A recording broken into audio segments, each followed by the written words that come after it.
Super stardom ഏറ്റവും മുകളിൽ നിൽക്കുന്ന ഒരുപാട് നടന്മാരുണ്ട്. അവരെല്ലാവരും ആ സ്റ്റാർഡത്തിനെ എങ്ങനെ എൻഹാൻസ് ചെയ്ത് കൊണ്ടുപോകാം എന്നുള്ള ചിന്തയിലാണ് അവരുടെ തെരഞ്ഞെടുപ്പുകളും സിനിമകളും എല്ലാം മുന്നോട്ട് പോകുന്നത്. അപ്പോൾ ആ ഒരു ടെംപ്ലേറ്റ് വിട്ടിട്ട് പോകാൻ ആരും അങ്ങനെ തയ്യാറാവാറില്ല. ഇത് കയ്യിൽ വെച്ചിരുന്നാൽ ഒരു ബുദ്ധിമുട്ട് ഉണ്ടാകും.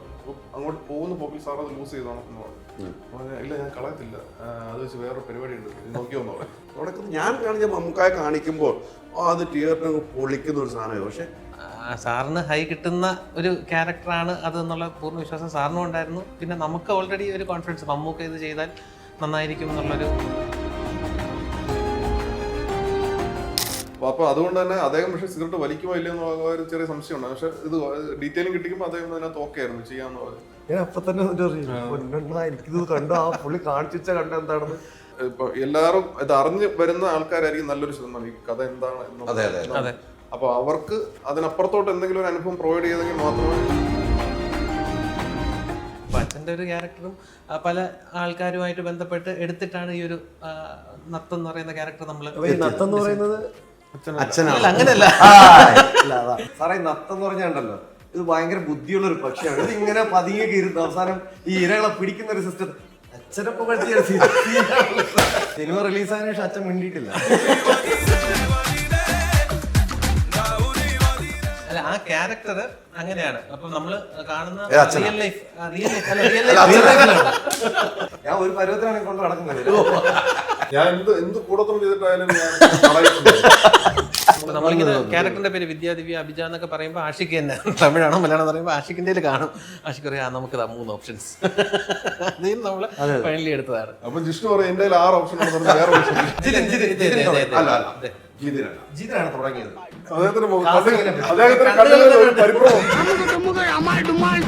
അല്ല, പക്ഷെ യമൻ കൊണ്ടുവരണം എന്ന് പറഞ്ഞ കാര്യം നമുക്കിവിടെ പുറത്ത് പറയാൻ പറ്റില്ല. ഞാൻ നല്ല സാധനം കൊണ്ടുവന്നത്, ഞാൻ പ്രസന്റ് ചെയ്യാൻ വേറെ കൊടുക്കാൻ പറ്റുന്ന സാധനത്തിന് റൂമിൽ വന്ന് ഞാൻ ഇത് ഉപയോഗിക്കുന്ന ആളൊന്നുമല്ല, എന്നാലും ഇതെനിക്ക് വേണം, ഇതെനിക്ക് പ്രസന്റ് തന്നതാണെന്ന് പറഞ്ഞ് വയ്ക്കാണ്ട് എന്ത് നാണമുണ്ട്.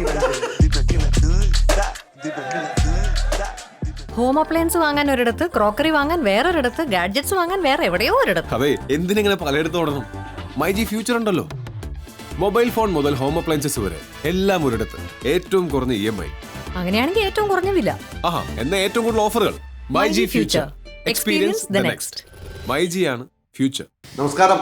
കളങ്കാവിൽ ഇപ്പോൾ തിയേറ്റർ അങ്ങ് അടച്ചു വാഴുകയാണ്. ആ സിനിമ കണ്ട് കുറേ ദിവസമായി ഇവരെയൊക്കെ ഒന്ന് ഇൻ്റർവ്യൂ ചെയ്യണം. പക്ഷെ നല്ല തിരക്കായിരുന്നു, ഇവർ നല്ല ഓട്ടത്തിലായിരുന്നു. പക്ഷേ അങ്ങനെ 3 പേരെ എൻ്റെ കയ്യിൽ കിട്ടിയിരിക്കുകയാണ്. 3 പേർക്കും സ്വാഗതം.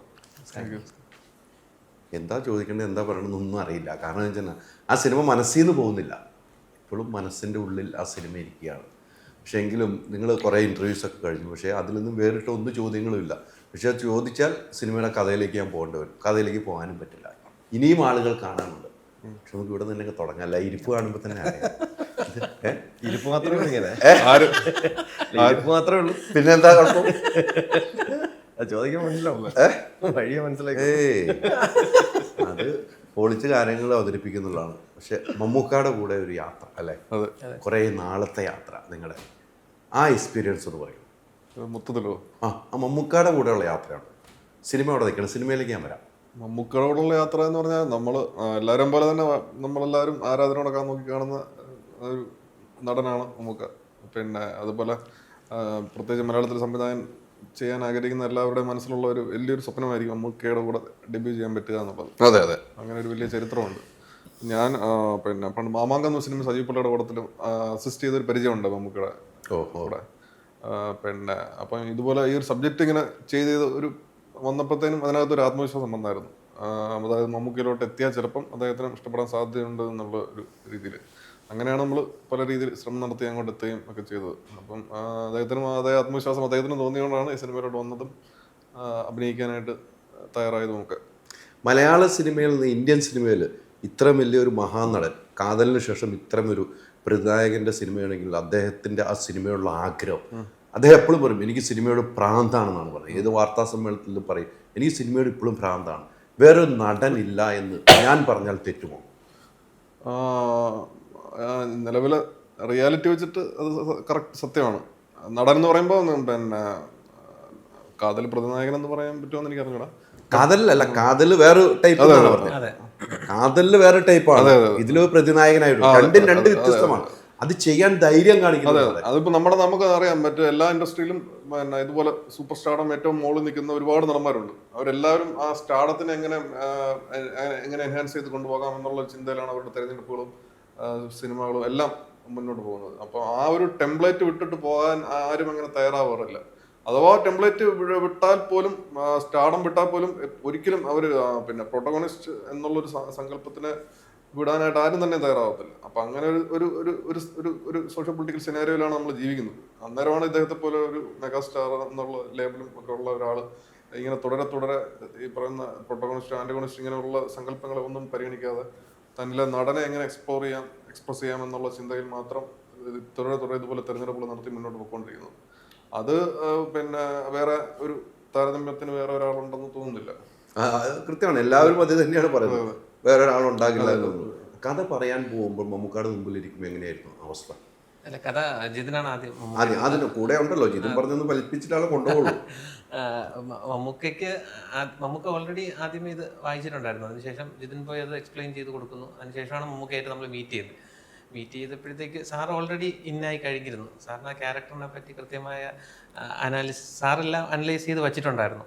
അപ്പം സാറിന് ഹൈ കിട്ടുന്ന ഒരു ക്യാരക്ടറാണ് അത് എന്നുള്ള പൂർണ്ണ വിശ്വാസം സാറിനും ഉണ്ടായിരുന്നു. പിന്നെ നമുക്ക് ഓൾറെഡി ഒരു കോൺഫിഡൻസ്, മമ്മൂക്ക ഇത് ചെയ്താൽ നന്നായിരിക്കും എന്നുള്ളൊരു കോൺഫിഡൻസ് നമുക്കും ഉണ്ടായിരുന്നു. അപ്പം സാറത് കൺവേ ചെയ്തെന്നാണ് നമുക്കിത് ഇപ്പം ആൾക്കാർ സ്വീകരിക്കുമ്പോൾ മനസ്സിലാക്കാൻ സാധിക്കുന്നത്. അല്ല, ഇത്തരം ഒരു കഥാപാത്രം ഞാൻ ഈ കഥ വായിച്ചിട്ടുള്ളതാണ്, സൈനുദ്ദീൻ മോഹൻ്റെ കഥ വായിച്ച്.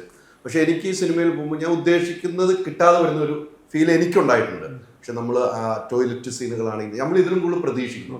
പക്ഷെ നിങ്ങളത് തുടക്കത്തിൽ ഇതൊരു ഡ്രാമയാണ്, സിനിമ ഡ്രാമയാണ്, പക്ഷെ ത്രില്ലറാണ് പറയുന്നപ്പോൾ നിങ്ങൾ എപ്പോഴും അഡ്വാൻസ് പറഞ്ഞുകൊണ്ടിരുന്നത് അതുകൊണ്ട് തന്നെ ആയിരുന്നു.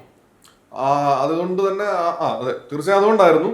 പിന്നെ ഈ കഥ വായിച്ച് ആൾക്കാരുടെ മൈൻഡിൽ എന്തായാലും ഒരു പിക്ചർ കാണും, അതിന്റെ ഡീറ്റെയിലിംഗ് പരിപാടികളൊക്കെ. അപ്പൊ നമ്മൾ അതിനേക്കാൾ ഉപരി അതിൽ നിന്ന് നമുക്ക് തോന്നിയ ഒരു ഫിക്ഷൻ ഉണ്ടായിരുന്നു. ആ ഫിക്ഷനെ ഫോളോ ചെയ്യാനേ നോക്കിയുള്ളൂ. അപ്പൊ അതുകൊണ്ട് എല്ലാവരുടെ മൈൻഡിലുള്ള ആ ബേസ് മെറ്റീരിയലിന്റെ പരിപാടി അതിനെ കൂടുതൽ ഡീറ്റെയിലിംഗ് കൊടുക്കാനോ അതിനെപ്പറ്റി ബോധേഡായിരുന്നില്ല. നമുക്ക് മനസ്സിൽ നമുക്കൊരു എക്സൈറ്റ്മെന്റ് തോന്നിയ ഒരു സിനിമ സങ്കല്പം ഉണ്ടല്ലോ, അതിന്റെ പുറകെ അത് എങ്ങനെയെങ്കിലും സാധ്യമാക്കാനാണല്ലോ നമ്മൾ ഈ സിനിമ ഇതിന്റെ പുറകെ നിൽക്കുന്നത്. അപ്പോൾ അതിനെ എങ്ങനെ എൻഹാൻസ് ചെയ്യാനേ നോക്കുള്ളൂ. നമ്മൾ ഈ സോഴ്സ് മെറ്റീരിയൽസിനോട് എന്തുമാത്രം നമ്മൾ നീതി പുലർത്തുന്നു അങ്ങനെ ഒരു ചിന്തയെ ഉണ്ടായിരുന്നില്ല. അതുകൊണ്ട് തന്നെ എന്ന് മാത്രമല്ല, ഇപ്പൊ എല്ലാവരും ഇത് അറിഞ്ഞ് വരുന്ന ആൾക്കാരായിരിക്കും നല്ലൊരു ശതമാനം ഈ കഥ എന്താണ് എന്നുള്ളത്. അപ്പൊ അവർക്ക് അതിനപ്പുറത്തോട്ട് എന്തെങ്കിലും ഒരു അനുഭവം പ്രൊവൈഡ് ചെയ്തെങ്കിൽ മാത്രമേ അതൊരു തിയേറ്ററിൽ അവർക്ക് ഒരു പുതിയ അനുഭവം ആയിട്ട് മാറത്തുള്ളൂ. അപ്പൊ അതെങ്ങനെ ചെയ്യാമെന്നേ നോക്കിയുള്ളൂ. ആ ഒരു പുതിയ അനുഭവം തരാനാണ് അത് വിജയിച്ചത്.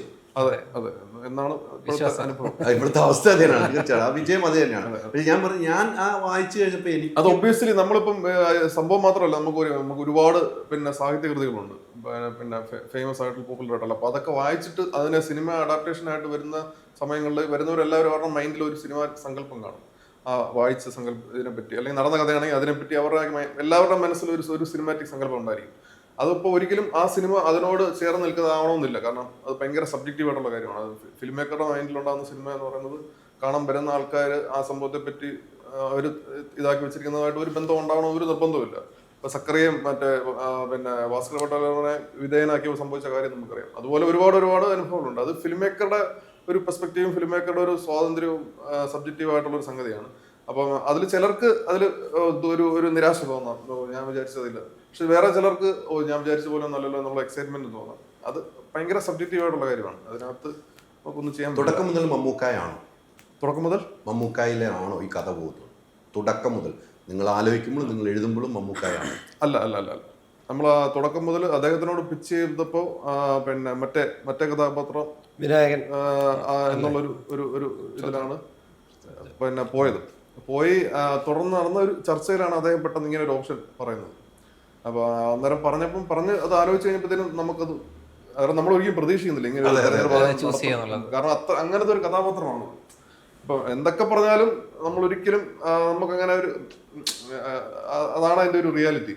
അപ്പം നമുക്ക് പെട്ടെന്നൊരു തലക്കടി കിട്ടിയ പോലെയായിരുന്നു അങ്ങനെ ഒരു ഇത് പറഞ്ഞപ്പോ. അപ്പം കാരണം നമ്മുടെ മൈൻഡിൽ കുറെ നാളായിട്ട് നേരെ തിരിച്ചാണ് ഇരിക്കുന്നത്. എന്നിട്ട് പിന്നെ നമ്മുടെ അങ്ങോട്ട് കൊണ്ടുപോയി വിവേക് രാമനായർ എന്ന് പറഞ്ഞ ആളാണ്. അദ്ദേഹമൊക്കെ പറഞ്ഞത് നമ്മുടെ മൈൻഡിൽ എത്ര നാൾ അങ്ങനെ ഇരിക്കുന്നുണ്ടായിരിക്കും തോന്നുന്നത്. അത് വിട്ടിട്ടൊന്ന് ആലോചിച്ച് നോക്കും, ചിലപ്പോൾ അത് നല്ല എക്സൈറ്റിംഗ് ആയിരിക്കും. അങ്ങനെ ഒന്ന് ആലോചിച്ച മൊമെന്റിൽ തന്നെ കിട്ടി ഇതാണ് പരിപാടി, ഇത് വേറൊരു പരിപാടിയാണ്. അത് അദ്ദേഹം ചെയ്യുവാണെങ്കിൽ പിന്നെ നമുക്ക് അങ്ങോട്ട് പൂന്ത് വിളയാടാനുള്ള പരിപാടികളാണ് അതിനകത്തുള്ളതെന്നുള്ളത് അപ്പം തന്നെ കിട്ടി. ആ ഒരു എക്സൈറ്റ്മെന്റ് ഈ നിമിഷം വരെ ഒന്ന് ആലോചിച്ചിട്ട് വരാനാണോ പറഞ്ഞത്? അങ്ങനെ ഒരു ഓപ്ഷൻ അതൊന്ന് ആലോചിച്ച് നോക്കാൻ പറഞ്ഞു. അതിപ്പോ അപ്പം തന്നെ ആൻഡ്രോ ചേട്ടനെ വിളിച്ചു പറഞ്ഞു, ചേട്ടാ അത് പിന്നെ ഒന്നും നോക്കാനില്ലെന്ന് പുള്ളി പറഞ്ഞു. അങ്ങനെ അപ്പൊ ആൻഡ്രോ ചേട്ടൻ തന്നെ അത്ഭുതപ്പെട്ട് കാണും, നമുക്ക് അത് ചെയ്യാമെന്ന് പറഞ്ഞു അല്ലേ? അതെ അങ്ങനെ ഉണ്ടാവണം. പിന്നെ ഇങ്ങനെ നൈസായിട്ട് വിളിച്ചിട്ടാണ് പറഞ്ഞത്, ഇതിന് മമ്മൂക്ക ഇങ്ങനെ ഒരു ഇത് പറയുന്നുണ്ട്, എങ്ങനെ ഇരിക്കുമെന്ന് ഇങ്ങനെ പറയുകയാണ് ചെയ്തത്. മമ്മൂക്ക അത് ചെയ്യാമെന്ന് പറയുന്ന ആ ഒരു സമയം നമുക്ക് എന്തോരം ചിന്തിച്ചാലും ഇപ്പം അല്ലെ വിശ്വസിക്കുന്ന അപ്പുറത്തേക്കാണ്. അത് വലിയൊരു നേട്ടമായിരുന്നു നിങ്ങളുടെ സിനിമയുടെ വിജയത്തിന്. പിന്നെ നമ്മൾ ആ കാര്യം ഇങ്ങനെ നമ്മൾ പറയാനൊരു പരിമിതി ഉണ്ടായിരുന്നു. സാറ് തന്നെ അത് പറഞ്ഞു കഴിഞ്ഞാൽ നമുക്ക് സമാധാനമായിട്ട് പറയാം.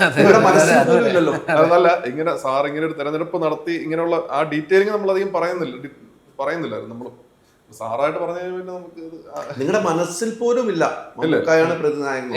ഇല്ല തുടക്കത്തിലൊന്നും ഇല്ല, കഥയിൽ പോലും ഇല്ല. കഥയിൽ മമ്മൂക്ക നായകൻ എന്നുള്ള സ്ഥാനത്തിലേക്കാണ്. പക്ഷെ ഇത് രണ്ടും തുല്യതയോടുകൂടി കൊണ്ടുപോകാൻ ഈ സിനിമയ്ക്ക് കഴിഞ്ഞു കേട്ടോ. അതെ. പിന്നെ വേറൊരു സംഗതിയുണ്ട്, ഈ ഒരു തീരുമാനം വന്നു കഴിഞ്ഞ് നമ്മൾ അതിനനുസരിച്ചുള്ള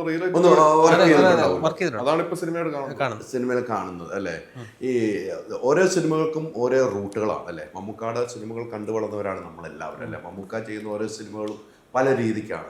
പക്ഷെ ഇതിലേറ്റവും എനിക്ക് മമ്മൂക്കയിൽ ഇഷ്ടപ്പെട്ട സീൻ ഏത് എന്ന് ചോദിച്ചാൽ സിഗരറ്റുമായുള്ള മൽപ്പിടുത്തമാണ്.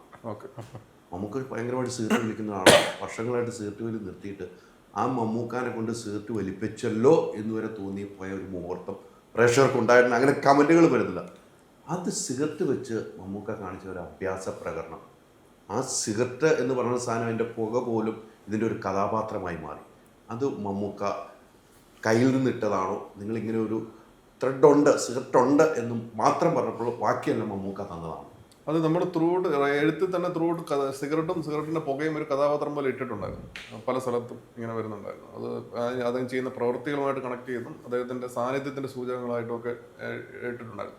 അപ്പോൾ അതുകൊണ്ട് തന്നെ അദ്ദേഹം പക്ഷേ സിഗരറ്റ് വലിക്കുമോ ഇല്ലെന്നുള്ള ഒരു ചെറിയ സംശയമുണ്ട്. പക്ഷെ ഇത് ഡീറ്റെയിലിംഗ് കിട്ടിക്കുമ്പോൾ അദ്ദേഹം അതിനകത്ത് ഓക്കെ ആയിരുന്നു ചെയ്യാമെന്ന് പറഞ്ഞു.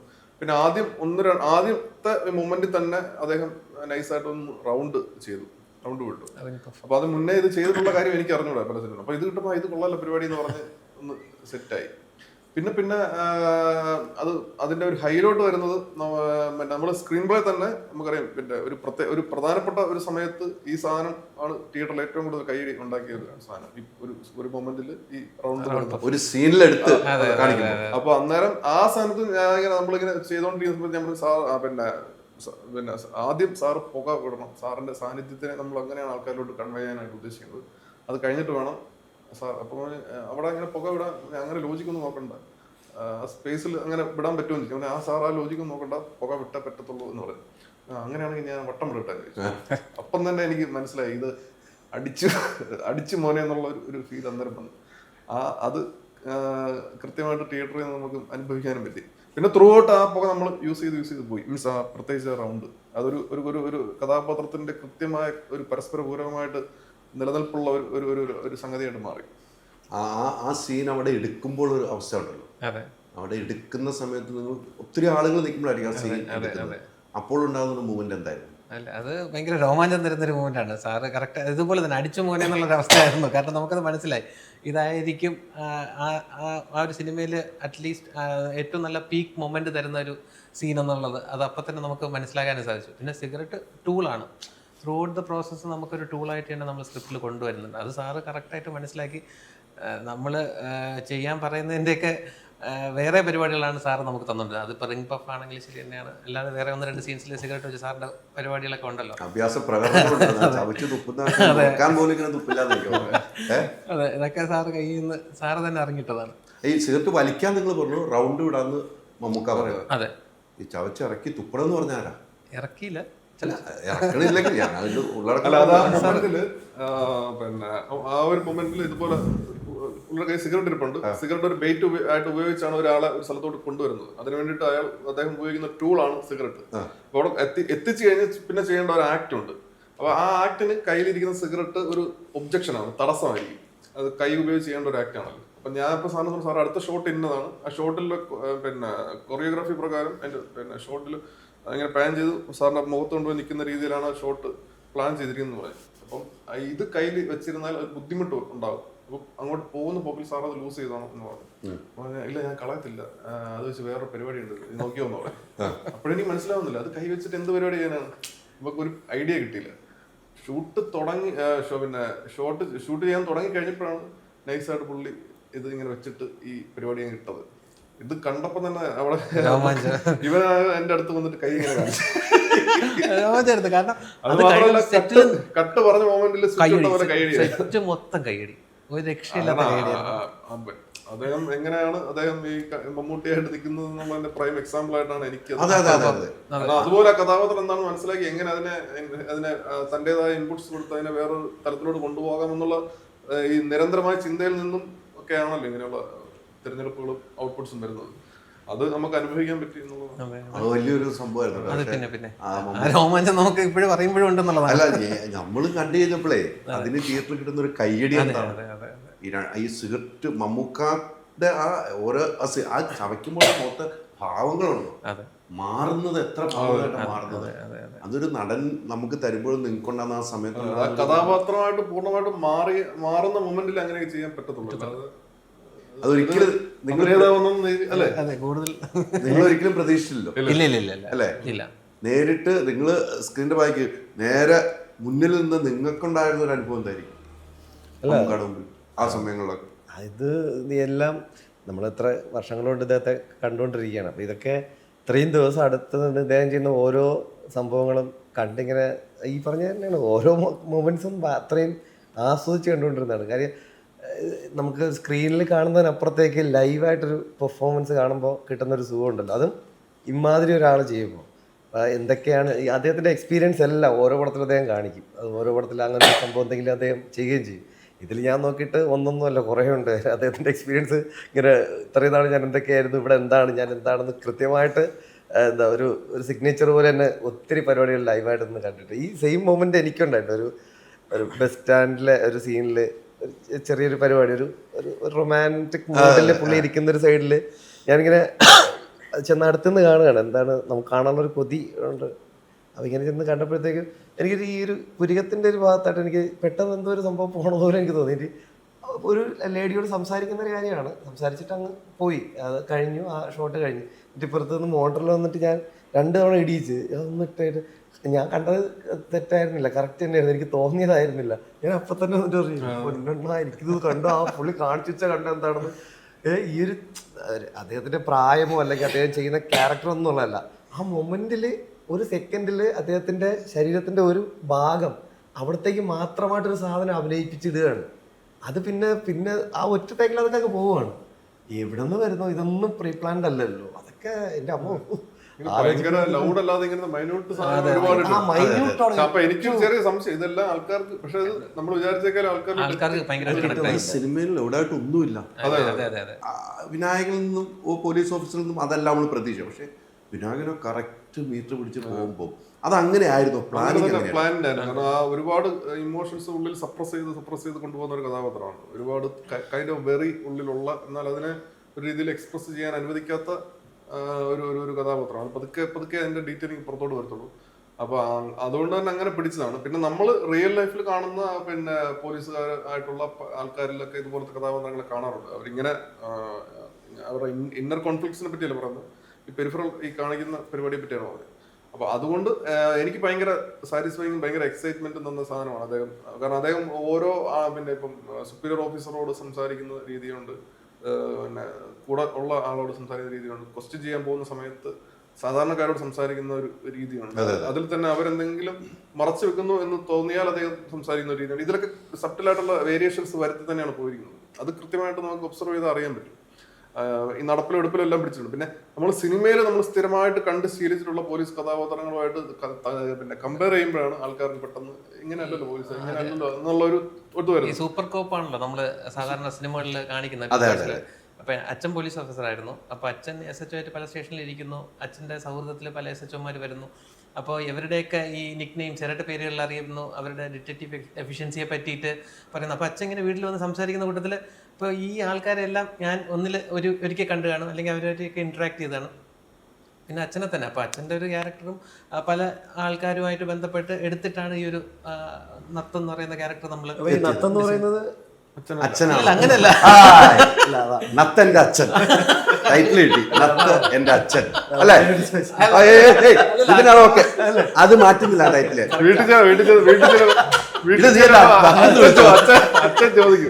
അച്ഛനെ വരെ നിങ്ങൾ വിളിച്ച് അങ്ങനെയല്ല ആ ക്യാരക്ടർ. ഇനി അങ്ങനെയല്ലാന്ന് പറഞ്ഞിട്ട് കാര്യമില്ല. അല്ല അങ്ങനെയാണ്. അല്ല, അച്ഛൻ മിടുക്കനാണെന്ന് കാണിക്കാൻ വേണ്ടി സിനിമയിൽ ഒരു സീൻ തന്നെ ഇട്ട്, സാറേ നത്തം എന്ന് പറഞ്ഞുണ്ടല്ലോ, ഇത് ഭയങ്കര ബുദ്ധിയുള്ള ഒരു പക്ഷിയാണ്, ഇത് ഇങ്ങനെ പതിയെ കീറുന്നു, അവസാനം ഈ ഇരകളെ പിടിക്കുന്ന ഒരു സിസ്റ്റം. അച്ഛനെ പുകഴ്ത്തിയ സീൻ അല്ല, അത് എനിക്ക് ഇഷ്ടപ്പെട്ടു. ഇതൊരു പിടിച്ചട്ടത്, ഇതൊരു പോലീസാണല്ലോ. എന്താ ഉദ്ദേശിച്ചത്? ഇത് കുട്ടമ്പിള്ള. സൂപ്പർ, ഇത് കുട്ടമ്പിള്ള. കുട്ടമ്പിള്ള മോൻ. കുട്ടമ്പിള്ള ആയതുകൊണ്ടാണ് നമ്മൾ കാസ്റ്റ് ചെയ്തത്. അല്ലെങ്കിൽ വിളിക്കത്തില്ല നമ്മള്. അല്ല, നത്തുപുത്രൻ. ദത്തുപുത്രൻ കേട്ടിട്ടില്ലേ? അതുപോലെ ഇത് നത്തുപുത്രൻ. അല്ല, ദത്തുപുത്രൻ അല്ല, ഇത് നത്തുപുത്രൻ. എനിക്ക് ഒത്തിരി ടൈറ്റിൽ കിട്ടുമല്ലോ. അതുകൊണ്ടാണ് ദത്തുപുത്രൻ അല്ല, ഇത് നത്തുപുത്രനാണ്. അങ്ങനെ നമുക്ക് കൊടുത്തേക്കാതെ. ഞങ്ങളത് 3 പേര് സമയത്ത് അങ്ങനെ കൊടുക്കാം. ഇനി എന്താ കുഴപ്പം? അതിന് തന്നെ കൊടുക്കാം നമുക്ക്. ഇനി ബാക്കി പറഞ്ഞു. അല്ല, കണ്ടിന്യൂ. അല്ല, ആ ക്യാരക്ടർ അങ്ങനെയാണ്. അപ്പൊ നമ്മള് കാണുന്ന അച്ഛനാ? റിയൽ ലൈഫ് അല്ല, അച്ഛൻ്റെയും ഞാൻ പറഞ്ഞില്ല, ഒരു ക്യാരക്ടർ ട്രേറ്റ് അതിലേക്ക് എടുത്തിട്ടുണ്ട്. ഇല്ലെന്നല്ല, എടുത്തിട്ടുണ്ട്. ഒന്നിലധികം റിയൽ പോലീസ്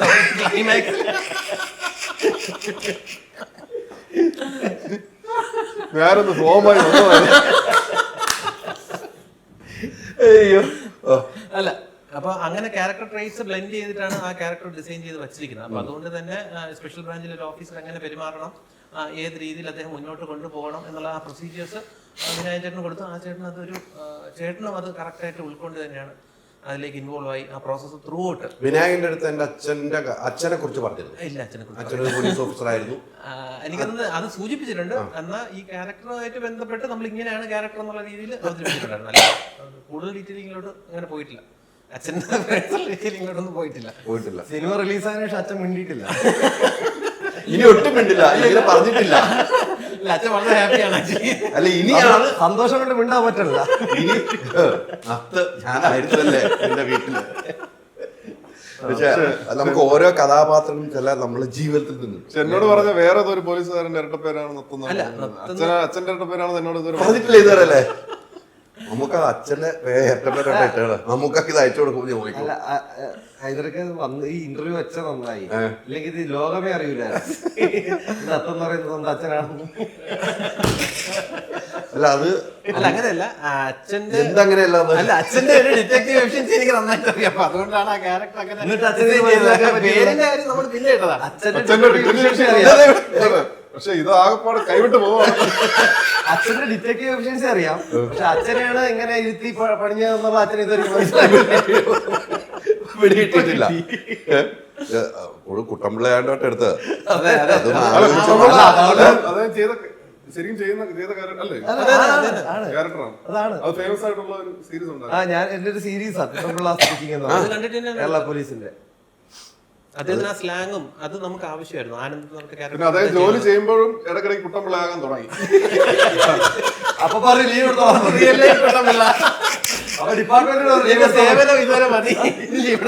ആ ലീവാണ് ഇങ്ങോട്ട് പോയിക്കൊണ്ടിരിക്കുന്നത് അല്ലേ? അതെനിക്ക് ഇഷ്ടപ്പെട്ടു. എന്തായാലും വേറെ പ്രധാനപ്പെട്ട കാര്യമാണ്, ഇപ്പം നമുക്ക് ഇതിന്റെ സിനിമകൾ ഇപ്പം എല്ലാ ഹിറ്റുകളിലേക്കും അതൊരു ഭാഗ്യമാണ് ആ കൂട്ടുകെട്ടിൽ. പക്ഷെ നമുക്ക് എത്രമാത്രമാണ് നമ്മൾ ആ ലോഞ്ചിൽ ചേർത്ത് പിടിച്ചതെന്ന് കാണുമ്പോൾ നമുക്ക് സന്തോഷമാണ്. നമുക്ക് നമ്മുടെ ഏറ്റവും അടുത്ത സുഹൃത്തുക്കളാണ്. നമ്മളെന്നും രാവിലെ എഴുന്നേറ്റ് രാത്രി നേരത്ത് കണ്ടുപോകുന്ന ആൾക്കാർ.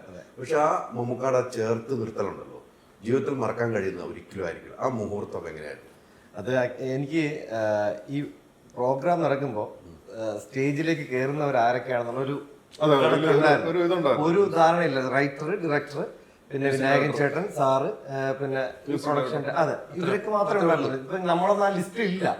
ഇങ്ങനെ ഇരിക്കുന്ന സമയത്ത് ഇതുപോലെ കാര്യങ്ങളൊക്കെ പറഞ്ഞിരിക്കുമ്പോൾ ഞാൻ ഏറ്റവും അടുത്തായതുകൊണ്ട് തന്നെ സാറിന്റെ കുറെ നല്ല കാണാൻ ആ കോസ്റ്റ്യൂമൊക്കെ ഭയങ്കര രസമായിട്ടുള്ളത്. ഞാൻ മൊബൈലിൽ ഇങ്ങനെ കറക്റ്റ് ഷൂട്ട് ചെയ്തുകൊണ്ടിരിക്കും. എനിക്ക് ഭയങ്കര രസമായിട്ട് തോന്നി. അങ്ങനെ ഇരിക്കുമ്പോൾ ഇങ്ങനെ ബാക്കി ക്യാരക്ടേഴ്സിനെ പറ്റി പറയുന്നു. പെട്ടെന്ന് ജിബിൻ ഇങ്ങനെ കൈ ഇങ്ങനെ കാണിച്ചു. അപ്പൊ ഞാൻ സൂം ചെയ്ത് വെച്ചേക്കുമ്പോ ഈ കൈ നേരെ ഇങ്ങനെയാണ് കാണിക്കുന്നത്. അപ്പൊ അടുത്തിരുന്നിട്ട് കൈ പെട്ടെന്ന് പറയാം. അത് എന്റെ കിടപ്പുണ്ട്. ക്യാമറ അതോടെ ഇങ്ങനെ തനിഞ്ഞ് നേരെ താഴെ പോവാണ് ചെയ്തത്. അപ്പൊ ചെല്ലെന്ന് പറഞ്ഞു. ഞാനങ്ങ് കയറി ചെന്ന് എനിക്ക് അറിയില്ല എവിടെ തുടങ്ങണമെന്നോ എവിടെ നിർത്തണമെന്നോ അറിയാത്തൊരവസ്ഥയിൽ അവിടെ നിൽക്കുകയാണ്. അപ്പൊ അങ്ങനെ ഒരു ചെറിയൊരു കിളി പോയ ഒരു മൊമെന്റ് ആയിരുന്നു അത്. അല്ല മമ്മൂക്കയാണ് ഇതിൽ മുമ്പ് എന്നോട് മമ്മൂക്കയാണ് ഈ സിനിമയിലേക്ക് പറഞ്ഞതെന്ന് പറഞ്ഞ് മമ്മൂക്കായിട്ടുള്ള പേഴ്സണലി അടുപ്പം വലുതാണ്. പക്ഷെ നിങ്ങൾ സിനിമയെ കാണുമ്പോൾ ആ സ്നേഹം അതിനപ്പുറത്തേക്ക് ഉള്ള സംസാരം എനിക്കൊന്ന് വീട്ടിൽ വിളിച്ചാണെങ്കിലും എനിക്ക് മറ്റേ നമ്മൾ ആ സിനിമയുടെ തത്താപ്പച്ചയുടെ അവിടെ പോയപ്പോഴും അല്ലെ മമ്മൂക്ക ചേർത്ത് പിടിച്ച് കാര്യങ്ങൾ സംസാരിക്കും. ഞാൻ നേരിട്ട് കണ്ടല്ലോ, ഞാനൊന്നും അവിടെ ഉണ്ടായിരുന്നു, ലൊക്കേഷൻ ഉണ്ടായിരുന്നു. ആ ഓരോ സിനിമയ്ക്കും ഓരോ ആളുകൾ ഒരു അടുപ്പം വലുതായിരിക്കും അല്ലെ. ഈ സിനിമയിൽ നിന്ന് കുറെ പേരുടെ അടുപ്പം കിട്ടുന്നു, ഇവരുമായിട്ട് കൂട്ടുകൂടുന്നു. ആ അടുപ്പങ്ങൾ നിലനിർത്തി പോകാൻ എങ്ങനെയാണ് നിലനിർത്തി പോണല്ലോ നമുക്ക്? സൗഹൃദങ്ങൾ എനിക്ക് ഭയങ്കരമായിട്ട് ഞാൻ ഉണ്ടാക്കുന്ന ആളാണ്. അത് ഒരു വളരെ കാഷ്വലായിട്ട് ഉണ്ടാകുന്നതാണ്. പക്ഷെ ആ സൗഹൃദങ്ങളെ മാക്സിമം ഞാൻ കൂടെ ചേർത്ത് നിർത്താനും ശ്രമിച്ചിട്ടുണ്ട്. അല്ലെങ്കിൽ ആ ഒരു സൗഹൃദത്തെ ഞാൻ നശിപ്പിക്കാതിരിക്കാൻ മാക്സിമം ഞാൻ ട്രൈ ചെയ്യാറുണ്ട്.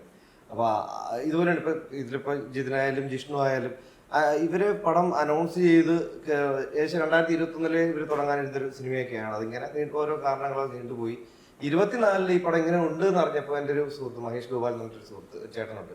അപ്പോൾ അദ്ദേഹമാണ് പറഞ്ഞത് എനിക്ക് ഡയറക്ടർ അറിയാം, നീ ആദ്യമായിട്ട് വിളിക്കുക എന്നൊക്കെ പറഞ്ഞ് അദ്ദേഹമാണ് എന്നെ പ്രോത്സാഹിപ്പിക്കുന്നത്. പിന്നെ ഇടയ്ക്ക് വിളിക്കുമ്പോൾ അവർ ചേട്ടാ എനിക്ക് നിങ്ങളെ അറിയാം. എന്നോട് അതാ പറഞ്ഞു, ഞാൻ എൻ്റെ പേര് ജിബിൻ എന്നാണ്, ഇങ്ങനെ സംഭവമൊക്കെ ചെയ്തിട്ടുണ്ടെന്ന് പറയും. ചേട്ടാ എനിക്കറിയാം, നിങ്ങളെ ഈ ഷോർട്ട് ഫിലിംസൊക്കെ ഞാൻ കണ്ടിട്ടുള്ളതാണ്. എൻ്റെ ആ ഒറ്റ കാര്യം പറയുള്ളൂ, സബ്ജക്ട് നിങ്ങളുമായിട്ടൊക്കെ ബന്ധപ്പെട്ട സംഭവം നമുക്ക് എന്തെങ്കിലും പിടിക്കാൻ പറ്റുമോ നോക്കാമെന്ന് പറഞ്ഞിരുന്നു. അത്രയും പറഞ്ഞിട്ടുണ്ടായിരുന്നു. അപ്പൊ പുള്ളിയുടെ ഷോർട്ട് ഫിലിംസ് പിന്നെ ബാക്കി ആരും അങ്ങനെ കണ്ടിട്ടില്ല. ഞാൻ ഒരു പർട്ടിക്കുലർ ഷോർട്ട് ഫിലിമിന്റെ കാര്യം പറഞ്ഞു. അപ്പൊ ഞാൻ കണ്ടിട്ടുള്ളതുകൊണ്ട് എനിക്ക് ഈ കഥാപാത്രം കൺവിൻസ്ഡ് ആയിരുന്നു.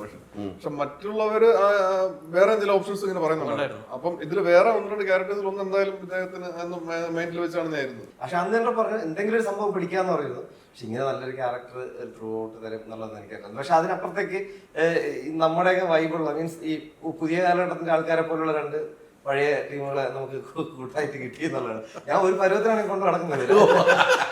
പലപ്പോഴും പഴയതിലോട്ട് പോകും. ഇങ്ങനെയെങ്കിലും കൊണ്ട് വരുന്നതാണ് ഇത്. കൊണ്ടു നടക്കുന്നുണ്ടല്ലേ ഇവര് നോക്കുന്നതല്ല. അല്ലല്ല ഈ പടം കഴിയുമ്പോഴെങ്കിലും പോകുന്നോർത്ത് പോണില്ല അല്ലേ? അടുത്ത പടം ചെയ്യാനുള്ള ഞങ്ങൾ പ്ലാൻ ചെയ്തിട്ടുണ്ട്. അവര് പ്ലാൻ ചെയ്തിട്ടുണ്ട്.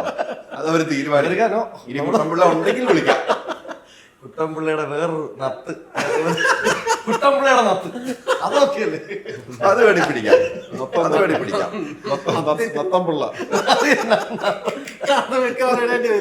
ഈ 21 നായികമാര് അല്ലേ?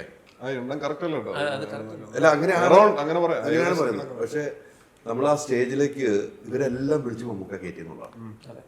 ഇപ്പൊ നേരത്തെ പറഞ്ഞ ഒന്നും ആ ചാർട്ടിൽ ഉണ്ടാവില്ലായിരിക്കാം. മമ്മൂക്കനെ വിളിച്ച് കയറ്റി നിർത്തുന്നതൊക്കെ ആ 21 പേരും ആ എല്ലാവരെയും കൊലപാതകത്തിലേക്ക് പോകുന്നുണ്ട്. സിനിമ കണ്ടവർക്കറിയാലോ അങ്ങനെ പോകുന്നു. പക്ഷെ എല്ലാം വ്യത്യസ്തമാണ് അല്ലെ, സ്നേഹത്തോടു കൂടിയുള്ള അല്ലെ. നമ്മള് ഞാൻ നേരത്തെ ഭീകരമായിരിക്കുന്നത് എല്ലാം സ്നേഹത്തോടുകൂടി ഒരു സംഭവമായിരുന്നു. പക്ഷെ അവർക്കെല്ലാം കറക്റ്റ് സ്പേസ് കൊടുത്തിട്ട് ആർക്കും സ്പേസ് ഇല്ലാതെ പോകുന്നില്ല. അതൊരു ചലഞ്ചായിരുന്നു. അത് ഒരു ചലഞ്ച് അല്ലായിരുന്നു. കാരണം ഇത്രയും പേരെ എങ്ങനെയാലും ഇതിനകത്തോട്ട് കയറ്റണം എന്നുള്ള ഉദ്ദേശത്തിൽ അത് ചെയ്തതല്ല.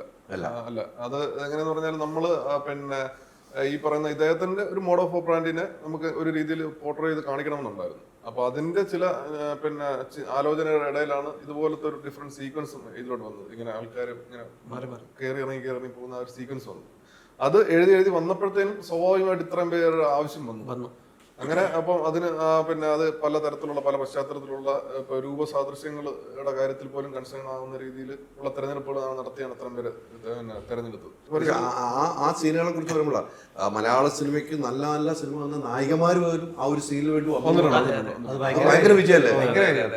അത് ചില പർട്ടിക്കുലർ കഥാപാത്രങ്ങൾ കുറച്ച് ലെങ്തും ഡീറ്റെയിലിംഗും കൂടുതലുണ്ട്. അങ്ങനെ ഉള്ള സീനുകൾക്ക് നമുക്ക് ആൾക്കാർക്ക് ഒരു പരിചയമുള്ളവരെ ബെറ്റർ ആയിരിക്കും തോന്നി. അതുപോലെ ഇപ്പൊ പിന്നെ ശ്രുതി രാമചന്ദ്രന്റെ സീനുണ്ട്. അത് വളരെ മനോഹരമായിട്ടാണ് ചെയ്തിരിക്കുന്നത്. അപ്പൊ അത് നമുക്ക് ആ മുന്നേ ചെയ്ത പിന്നെ കഥാപാത്രങ്ങളൊക്കെ നമ്മൾ കണ്ടിട്ടുള്ളതിന്റെ ഒരു അനുഭവത്തിന്റെ പുറത്താണ് ശ്രുതിനെ, അതുപോലെ പിന്നെ രജിഷ, ഗായത്രി, മേഘ, മാളവി, അങ്ങനെ കുറെ പേര് പരിചിതരായിട്ടുള്ള കുറച്ച് പേരുണ്ട്. അപ്പൊ അവരെ അങ്ങനെ ഇതാണ്. അപ്പൊ രജിഷയുടെ ആണെങ്കിലും കുറെ വേരിയേഷൻസ് ഉള്ള മറ്റ് കഥാപാത്രങ്ങളിൽ നിന്ന് വ്യത്യസ്തമായി പൊടിക്ക് വേറൊരു ഡയമെൻഷനിലൂടെയൊക്കെ പോകുന്ന കഥാപാത്രമാണ്. പിന്നെ അത് മാത്രമല്ല സിനിമയിലെ ഈ ക്യാരക്ടേഴ്സിനെ സെലക്ട് ചെയ്തത് നമ്മുടെ ആഷിഖ് എന്ന് പറഞ്ഞ അസോസിയേറ്റ് നമുക്ക് വിളിച്ചു കേട്ടോ ആഷിഖിന് പുറത്തിറങ്ങാൻ പറ്റില്ല. ഞാൻ കഴിഞ്ഞ ദിവസം ഈ പുള്ളിയുടെ കോണ്ടാക്റ്റിൽ നിന്നാണ് അവൻ സെലക്ട് ചെയ്തത്. എത്രയോ കഴിവുള്ളവർ പുറത്തുണ്ടായിട്ടും ഇത്രയും കഴിവുള്ള ആൾക്കാരെ ഉൾക്കൊള്ളുന്ന ഫോൺ നമ്പറിലുള്ളവരെ മാത്രം അതിന് മാത്രമാണ് ഇത്രയും കിട്ടിയത് നമുക്ക് ശരിക്കും അവൻ കൊടുത്തിട്ടാണ്. അല്ല തമാശ പറഞ്ഞല്ലോ. മമ്മൂക്ക അങ്ങനെ പറഞ്ഞപ്പോ അവൻ ഭയങ്കര ഇതായി പോയി. പക്ഷെ നമുക്ക് അത് പറയുന്ന ഒരു രീതി ഉണ്ടല്ലോ. അപ്പൊ മമ്മൂക്കൊക്കെ എത്രമാത്രം ഇഷ്ടമാണ് ആഷിഖിനെ നമ്മൾ തീർച്ചയായിട്ടും മാത്രം ഇഷ്ടമാണ് മമ്മൂക്കൊക്കെ. വെറുതെ എടുക്കില്ല.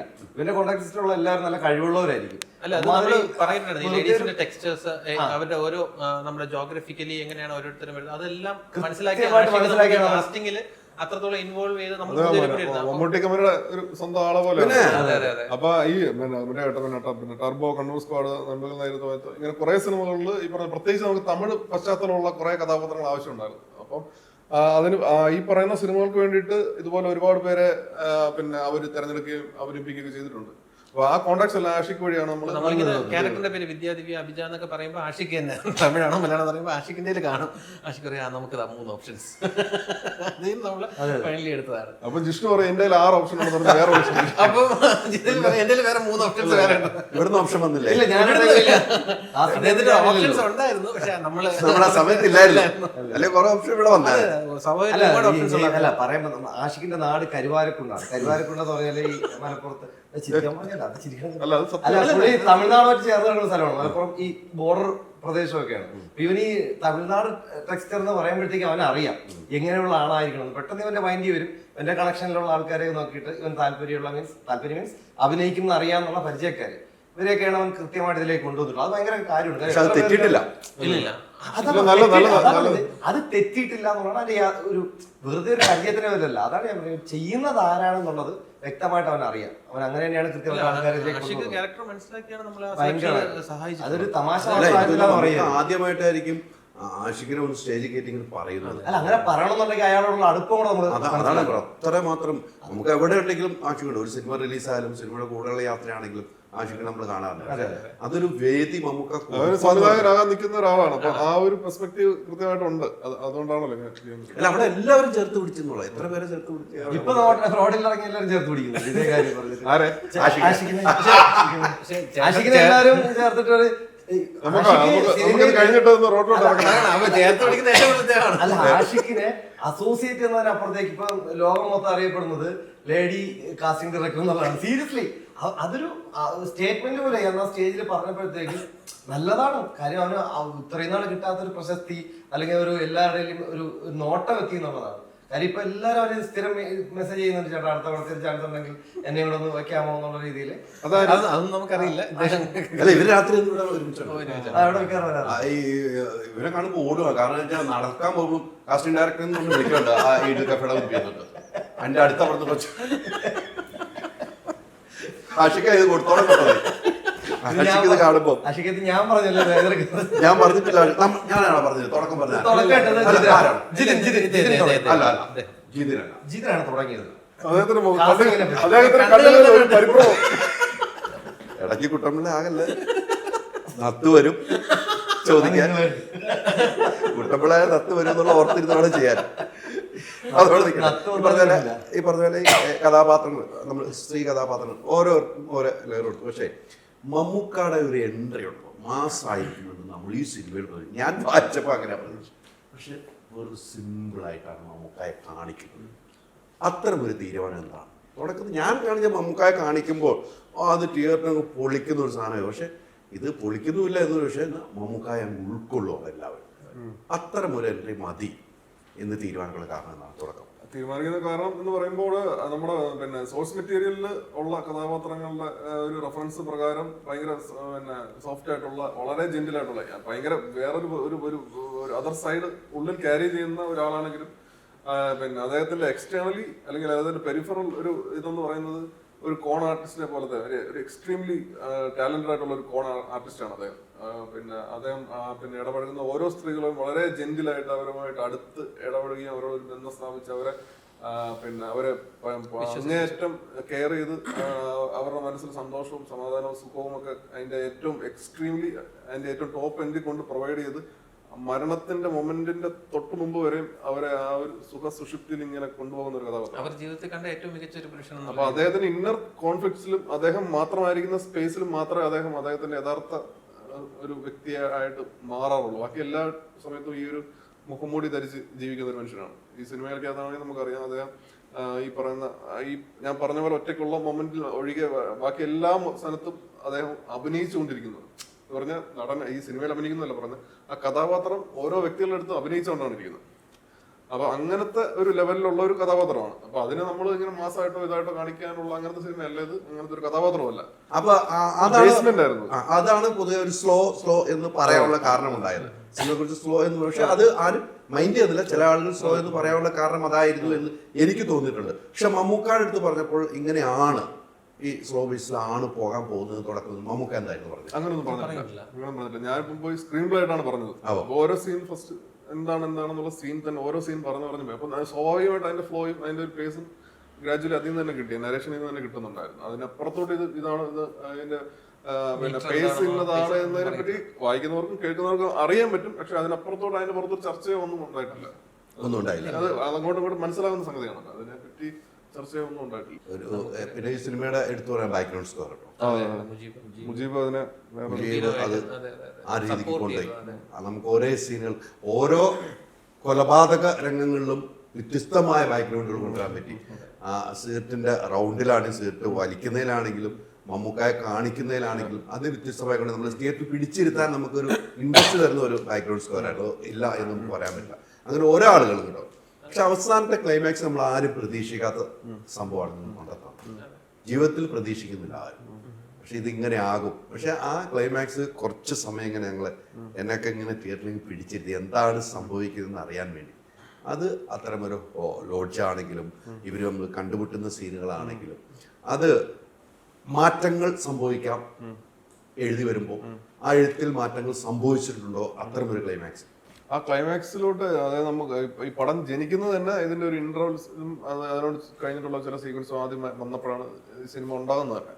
അപ്പൊ പിന്നെ അങ്ങനെ പോയി വരുമ്പം ഇന്റർവെല്ലിൽ ഒരു പരിപാടി, അത് കഴിഞ്ഞിട്ട് കുറച്ച് ചെറിയ ചെറിയ പരിപാടികൾ ഉണ്ടെന്ന് നമുക്കറിയാം. അപ്പൊ അതുപോലൊരു സാധനം ക്ലൈമാക്സിൽ വരുത്താനാണ് എഴുത്തിന്റെ സമയത്ത് ബുദ്ധിമുട്ടിയത്. അത് കുറച്ച് ഇങ്ങനെ കുറെ ചർച്ച ചെയ്യും, ആലോചിക്കും, പല പല പരിപാടികളൊക്കെ ചെയ്തിട്ട് അതിലോട്ട് ലാൻഡ് ചെയ്തു.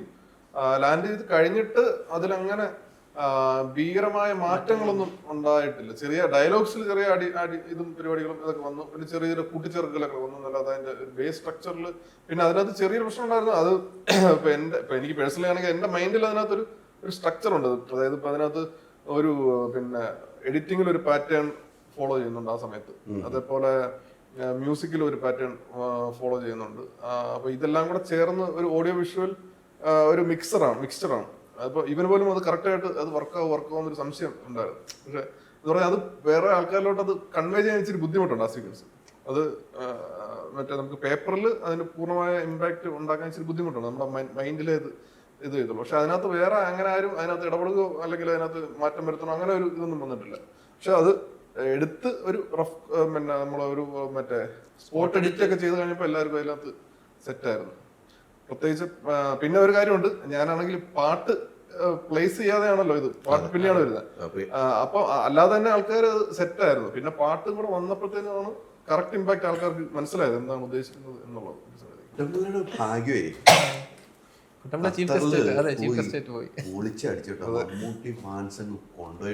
സത്യം കേട്ടോ, താഴെ വെച്ചിട്ടില്ലെന്ന് ഞാൻ. അല്ല സീരിയസ്ലി അത് അങ്ങനെയായിരുന്നു. എന്തൊരു സ്നേഹമാണ് ഈ മനുഷ്യർക്ക്. ഇവര് ഇദ്ദേഹത്തിന് വേണ്ടി ജീവിക്കുന്നവരെയാണ് അവരുടെ ആ ഒരു മൊത്തത്തിലുള്ള പരിപാടികളെല്ലാം. അത് ഇന്നലെ ഒരു മൊമെന്റിൽ പോലും നമുക്കൊരു കുറവ് വരരുത്, എനിക്കൊരു ഫീൽ അങ്ങനെ ഉണ്ടാകരുത് എന്നൊരു വാശി പോലെയായിരുന്നു ഓരോരുത്തർ. പിന്നെ അവിടെ ചെന്നപ്പോൾ പിന്നെ സമ്മതിക്ക ട്രൂത്ത് ഗ്ലോബലിന്റെ അപ്പൊ പുള്ളിയൊക്കെ 2 ദിവസം ഫുൾ നമ്മുടെ കൂടെ നിന്നിട്ട്, കാര്യം എനിക്ക് എന്തെങ്കിലും ഒരു കുറവ് എനിക്ക് മാനസികമായിട്ടെങ്കിലും തോന്നിപ്പോയാൽ എനിക്ക് തോന്നുന്നു സാറിന് അത് ഫീൽ ചെയ്യും എന്നുള്ള രീതിയിലാണ് ഇവർ എന്നെ ട്രീറ്റ് ചെയ്തത്. ഞാൻ ഭയങ്കരമായിട്ട് എനിക്കത് വല്ലാത്തൊരു ഫീലായിരുന്നു കേട്ടോ. ഇത്രയും വലിയൊരു സിനിമയുടെ റിലീസിന് പോയത് ആരാണ്? ഭയങ്കര ആഗ്രഹമായിരുന്നു നമ്മുടെ ഇവിടെ ഇരുന്ന് സിനിമ കാണാൻ ഭയങ്കരമായിട്ട് എപ്പോഴും പറയായിരുന്നു. അപ്പോഴാണ് ഇങ്ങനെ ഖത്തറിലേക്ക്. അപ്പൊ പിന്നെ വേണ്ട, ഞാൻ ഖത്തറിൽ പോകണം പെട്ടെന്ന് തന്നെ പോയി. കുറെ അങ്ങോട്ട് പോകാൻ വേണ്ടി നിൽക്കണ. അന്ന് ആദ്യം റിലീസ് പറയുമ്പോൾ പോകാൻ നിന്നല്ലോ. അപ്പൊ ഷൂട്ട് വന്നു, നടക്കുന്നില്ല.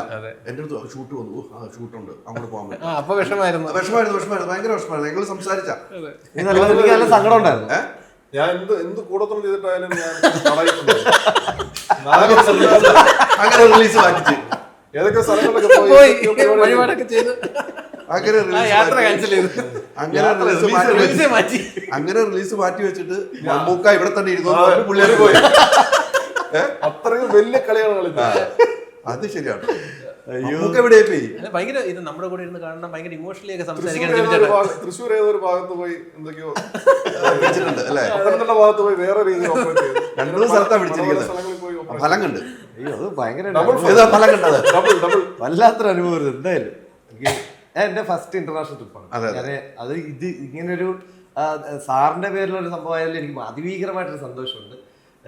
അത്രയും ഞാനത് ആസ്വദിച്ചു എന്നതിനപ്പുറത്തേക്ക് അതിനെ അനുഭവിച്ചു എന്ന് പറയുന്നതായിരിക്കുന്നില്ല. ആ ഒരു അവരുടെ സ്നേഹവും ആ ഒരു ഖത്തറിലെ മമ്മൂട്ടി ഖത്തറിൽ പോയിട്ട് പിന്നെ അറിവൊന്നും ഇല്ലായിരുന്നു, പിന്നെ വിളിച്ചൊന്നുമില്ല നമ്മളെ 1 ദിവസത്തേക്ക്. അത് വിളിക്കണേ എങ്ങനെ? അത് ഇവര് തിരക്കിലല്ലേ, ഇവിടെ സെൽഫി പോകുന്നു, ഞാൻ അവിടെ നിന്ന് കാണുന്നുണ്ട്, ശരി നടക്കട്ടെന്ന് ഞാൻ വിചാരിച്ചു.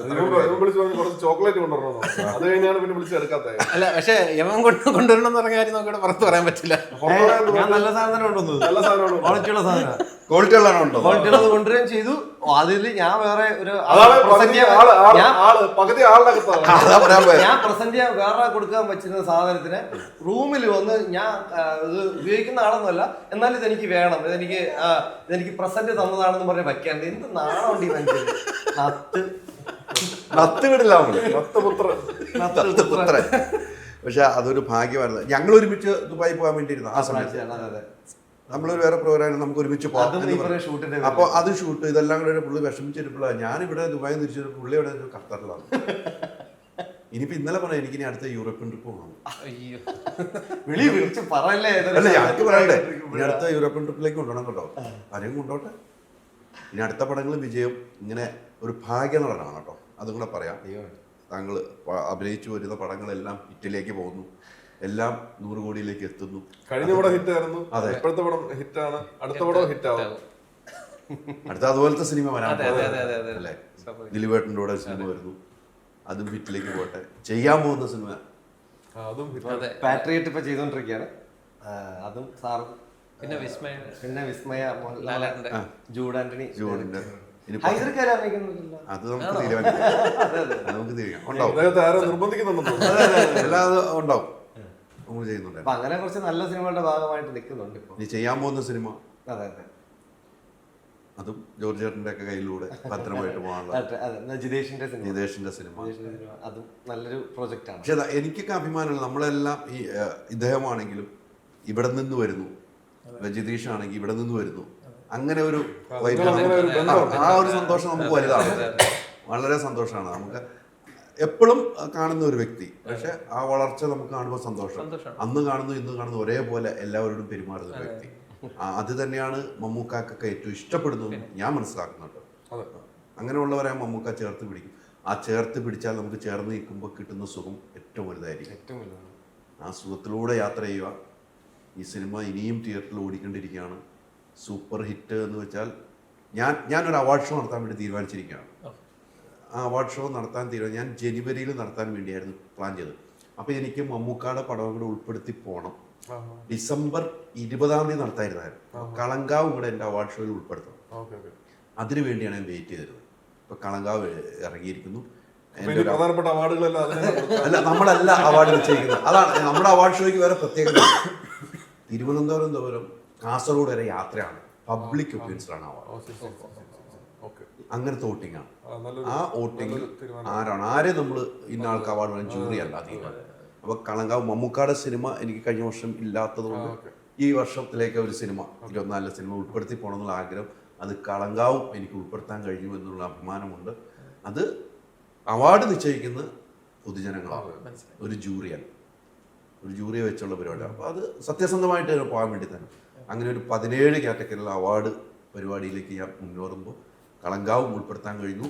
അതിന് നിങ്ങളെല്ലാം അവാർഡിലേക്ക് ക്ഷണിക്കുകയും കൂടെ ചെയ്യുന്നു. പക്ഷേ അവാർഡ് നിശ്ചയിക്കുന്ന പ്രേക്ഷകരാണ്, നമ്മളല്ല. അങ്ങനെ ഒരു പരിപാടിക്ക് എനിക്ക് ഈ സിനിമ ഉപയോഗിക്കാൻ പറ്റി. ഈ 2025 2026 പിറക്കുമ്പോൾ 2 സ്ക്രിപ്റ്റ് റൈറ്റർമാരെ ഞങ്ങൾ പ്രേക്ഷകർ മുമ്പിലേക്ക് തരികയാണ്. ഡയറക്ടറും 2 സ്ക്രിപ്റ്റ് റൈറ്റർ ഒരുമിച്ചാണ് പ്രേക്ഷകർക്ക് മുമ്പിലേക്ക് തരികയാണ്. നിങ്ങൾ ഇരു കൈ നീട്ടി സ്വീകരിച്ചു. ഇനിയുള്ള യാത്രയും നല്ല രീതിയിൽ മുന്നോട്ട് പോവുക. ഒത്തിരി സന്തോഷം. ഈ തിരക്കിൻ്റെ ഇടയിലും ഇത്രയും സമയം എനിക്ക് അനുവദിച്ചതിന് വളരെയധികം സന്തോഷം. മറക്കില്ല ഈ സ്നേഹം ഈ യാത്രയിൽ എന്നും കൂടെ ഉണ്ടാവും. Thank you. Thank you.